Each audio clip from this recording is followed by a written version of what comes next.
বাবা মা হলো সন্তানের জান্নাত,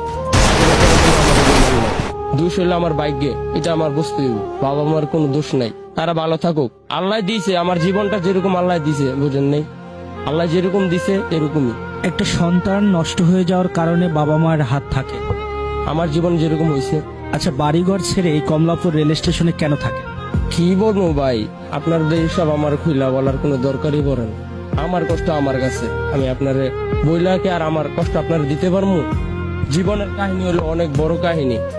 জীবনের কাহিনী বইলা তো আর আপনারা লাভ নাই, না আপনি কোনো সাহায্য করবেন না পাশে থাকবেন। এরকম কাহিনী হয়তো আমার যে সময় 7-8 বছর ছিল, ওই সময় আমার বড় একটা ভাই ছিল। আমার আব্বু আম্মু ওই ভাইয়ার পড়াশোনা নিয়ে ঘোরাঘুরি, আমার এত কথা দিতে পারে না, গুরুত্ব দিতে পারে না। যে সময় আবার 10-11 বছর হয়েছে, ওই সময় একটা মাদ্রাসায় দিছিল। ওই সময় দেখতাম আব্বু আম্মু শুধু ভাইয়ার নিয়ে আর তোরা থাকে। মানে বড় ভাইকে নিয়েই সবসময় আব্বা আম্মু ব্যস্ত থাকে, আপনার দিকে তেমন একটা লক্ষ্য থাকে না?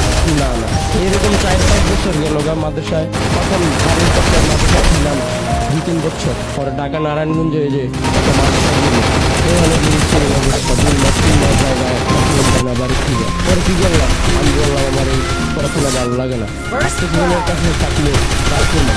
পরে এক কাজে দিল, 4-5 বছর লাগে কাজটা শিখলাম।